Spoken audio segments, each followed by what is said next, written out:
Well, hello, my beautiful Aquarians out there. It's Dr. Leona coming on in for your full moon reading. Are you ready, guys? Let's go. Let's go. If you want to see this extended, come on over to Patreon. It's well worth the price of admission. $10.10, $11.11, $12.12. It's a subscription, but so worth it because there's 2,800 videos in the archives. It's only $1.01 between tiers per Patreon's community guidelines. I offer a little more for each level up, and if you want that VIP level, you have until July 31st to join.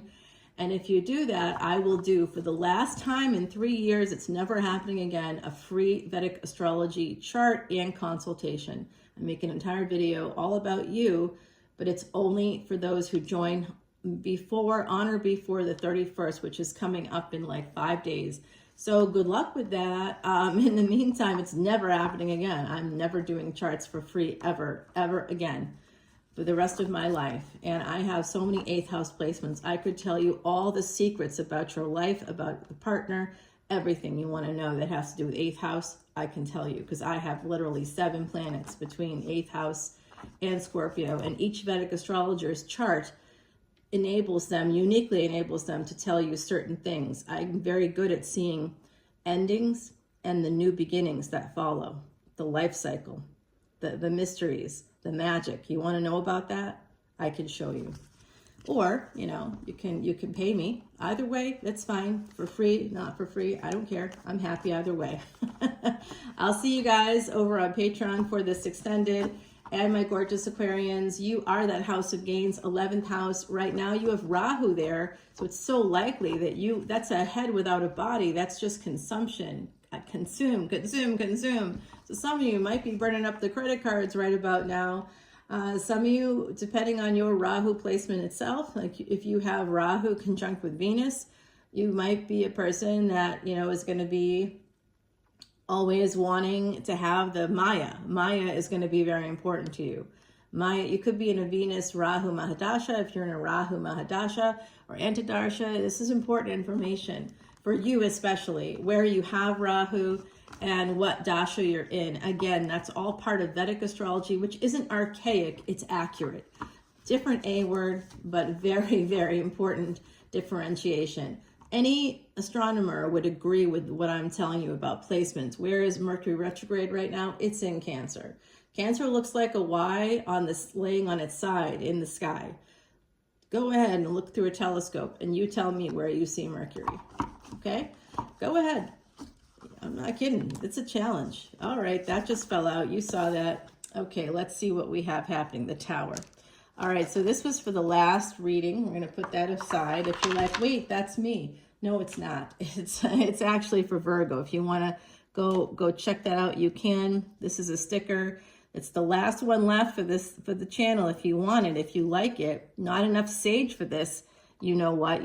That's my mantra. I've still got a few of these Leona Mercury. It looks like I've got 2 that I'd be willing to give away here. So if you join up, I'll send you some of these if you want them. If you're like, I don't care about stickers, I'm not 12. That's too bad because I love stickers. The Tower came out. That'll be your first card. Okay, that's Scorpio energy right there. The Tower. On the bottom of the deck, we have a King of Swords. So it could be you, Aquarius, who are an air sign. You are the air, you're the fire of air. So you're a fixed sign. Being fixed and being air is really hard. Some of you may really want to fly. You may like travel. You may enjoy it quite a lot. You might really enjoy being in large groups of people. Or you may put yourself in spaces where you're part of large groups of people. You could know government. You could be spending a lot of time in airports, basically, as well. That's large groups of people. This energy of the Tower, of something changing here for you, 2 of Pentacles, I see. So some of you, if you have mother energy, if you're a mother yourself, there could be something changing with your mother. I could see that happening. Aquarius Ascendant, you have Leo in the 7th, and your mother would be Cancer. That would be in your 6th. Cancer in your 6th house. For an Aquarius Ascendant, we're talking about very important moon energy. That's where karmic debts are. And what's being churned up by that, Mercury is retrograde there. What else is in Cancer right now? Well, we happen to have the sun right there. Again, it's about astronomy. Let's not get caught up in pseudosciences that make no sense, that don't offer you any kind of accurate reading. Vedic astrology saved my life. Tropical astrology nearly killed me. So we're not going to be, I'm from the West, you know, of course I grew up with tropical, with Western astrology. So this is somebody here was betrayed within their own home. It's coming out. Some of you feel that way anyway. I don't know if that really happened. The Tower is here. So it's a transformative energy. Siva, Om Namah Shivaya. Siva or Shiva, you may know Shiva better by that, is the destroyer energy. But it's a destruction that has to happen to be able to bring about the new beginning. It's like understanding the concept of winter, you know, perennial flowers. You and I are like perennial flowers. Death is inevitable, just like it is we're here for a season, maybe a couple of seasons. A perennial flower can be there for like 3 seasons. And then when winter comes, it gets too cold, that flower dies, and then, oh, it comes back again. Just like you and me. We look similar, might come up in a similar place. Maybe if you're a bulb, you could end up who knows where, because some little squirrel could dig you up and try to eat you or squirrel you away. And, you know, the whole thing, how that goes. The life cycle can take you to places you don't even understand. But you very much come up looking very similar in similar places amongst a similar tribe, right? You just don't know that. But if you think about it, if you look at nature, that's the way that nature works, right? Electromagnetism, same kind of a concept. Quantum physics, same kind of a concept. So if you look at the natural patterns, my gorgeous Aquarians, that's what you're going to see. And I think that some of you here have come up with the same group, the same people, and now you're working through these issues with those people. And a lot of this has to do with you, with Cancer. Any of you, the moment you became a mother, because it's in the 6th house for you, for Aquarius ascendants, you activated a karmic debt, whatever that might have been. I don't know. You would have Capricorn then in the 12th house, and so it could have been through work, through a workspace. You might have been able to have met somebody through a workspace, or your partner, the person that, you know, made you a mother, or if you're a father, the person that made you a father, or if you're a parent, if we don't want to assign any gender there, if you're a parent, whoever helped you become a parent, you could have met them through the workspace. And it would be through the workspace where the karma would be activated, which is typically this energy, the 2 of Pentacles, because that's the betrayal, right? And then you become the Queen of Swords. You go from Queen of Cups to Queen of Swords, and with an Emperor. Okay, so some of you are cutting out that Emperor energy here. They betrayed you. Slowly, though. You're not doing it very fast. It's very slow energy here. It was a slow betrayal. And some of you may think that you're punishing the Emperor by doing it slowly, but you're not.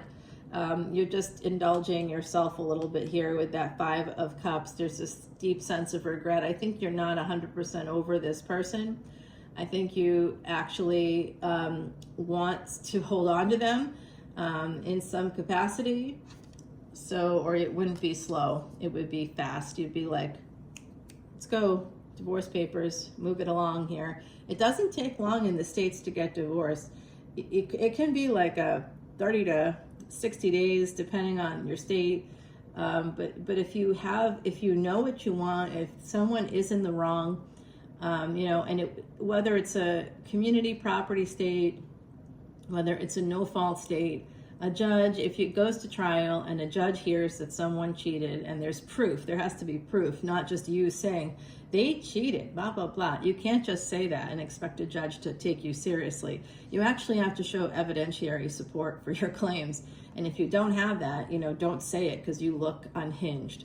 So, you know, and you also can't say it if you also if there's evidence that you may have also stepped out. So, you know, and maybe it was in reaction to someone else, but you gotta like be super clear. If you didn't have any divorce papers filed and you moved on after you found out someone else had moved on, but you didn't file a separation agreement, in the eyes of the law, you're both at fault. It's not gonna win you any favors with the judge. I don't care what state you're in. Okay, That's not, that's, you got to know the law, or it will hurt you to not know it. It's hurt me so many times. So guys, here it is. This is the Tower moment coming in. Some of you now are settling for 9 of Cups as opposed to 10 of Cups, because you may be holding back that 1 cup, that Ace of Cups for yourself. Some of you may not feel like it's possible. You don't want to invest anymore. You're coming in only for the good times, not for the long times. Some of you are flying in, flying out. You're not really wanting anything deeper or more. And you may not even recognize that. You may always blame the other person or say, you know, it's them, they're not, whatever. But you're not making yourself available either for some of you out there. Okay, I have Aquarius energy. Yes, I do. I have a planet in Nanishta. Okay, so that's a Muse energy. That's why I'm a very good coach, guys. Okay, here we go. Let's see. With this energy of this magician, Gemini, we have Venus and Jupiter just coming together today. There's a Lakshmi Yoga today happening. Very big wealth-giving yoga. All right, so this is here. The energy of Mercury. So you might be traveling. Some kind of travel could change everything for you. You could be communicating. Here's 6 of Swords. You're traveling. You're going to be traveling. If you're not traveling during that week, you might be traveling. August 9th is that full moon energy. We have the big live event happening on the 10th here on Patreon, and that's going to be how to identify the blockages in your chart so that you can be free. I'll be doing it live. I won't be giving you your charts. I'm sorry, but that's $300 every day of the week. If you want to have a personal consultation, there'll be other people there. It could be as little as 3 people, which is great for you, because I can't really do much more than 3 people in an hour. That's about all I can do. And even then it will be very tight. So however many people are there or not, just know that that's what the free event is for, to identify blockages. I'll be calling up charts live. I'm not going to go too deep. Don't be asking me about your son, your daughter, whatever, or partners. I will recommend you make an appointment with me for that, but we can identify the blockages in your chart that night. That's pretty simple. And I can help you see where it would be in relationships in particular. We'll check out your D9 and we'll see where those karmas are at. You know, and I'll tell you, if you got Venus, Neptune together in the 6th house, this is not a bad placement. But what you got there with Venus in the 6th is unrequited love. And it's unrequited love usually because you are so charming. You're beautiful and charming.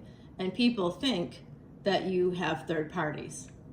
So when you're beautiful and charming, and you've got Venus and Neptune in the 6th house in your D9, the challenge of marriage is going to be that people believe that there's other folks around you, that you have that there are third parties, and there will always be third parties, even if you're not, even if you're super loyal, it doesn't matter, because that's what people will think. They'll be looking around you, they'll see that people notice you, they'll be jealous of that. Someone could be jealous of that. That's a placement I actually have, and that is something that happens. It's true. Not the unrequited love bit, because I honestly, you know, that there's a waiting list. You know, when you're beautiful and charming, there's always a waiting list, but it's a waiting list of people you have karma with, and it's a waiting list of people who might be a little paranoid about you. You could have, that's a stalker placement. You could have stalkers. It's special. And it'll be always related to where your Venus is in your D1, right? So you'll always want to, you know, kind of put those two over each other. Come over to Patreon for more tips and tricks on your chart and how to remove blockages when it comes to relationships, because I think you need some help here.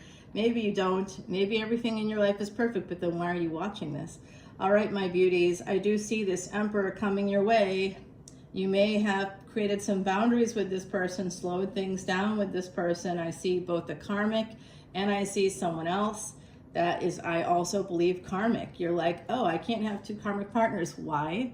Why can't you have 2 karmic partners? Why? You don't think that people are here to teach you a lesson? We are all here to clear the path for the future, for our future, for future generations. Like I said, we're those perennial flowers. Think about it. All right, this person's moving forward, but they're struggling. Oh, nothing I hate more than a struggling emperor. Emperors that struggle, what a joke. Okay, I'm struggling. Oh, stop crying in your cereal. I have no sympathy for you. I'm struggling so much with my self-esteem, but I make $1 million a month. Oh, I can see why that would be tough on you. Oh, you know who you are out there if you're listening. I see you. All right. Always watching, aren't you? Can't help yourself. Always curious. Well, because you know you blew it. All right, guys. Here we have this 3 of Wands. And like I said, the 6th house coming out there for you, along with the full moon. So what's happening? The moon is actually going to be in Virgo. I'm doing this on Saturday the 26th. The full moon in August is on August the 9th. And this is a message for you for this week coming up, which leads to that full moon energy. You know, we have this coming up for you. Virgo moon is happening Monday and Tuesday with Mars. Mars and moon together. So you're going to be at war with yourself or someone else, at war with your enemies. It's going to start.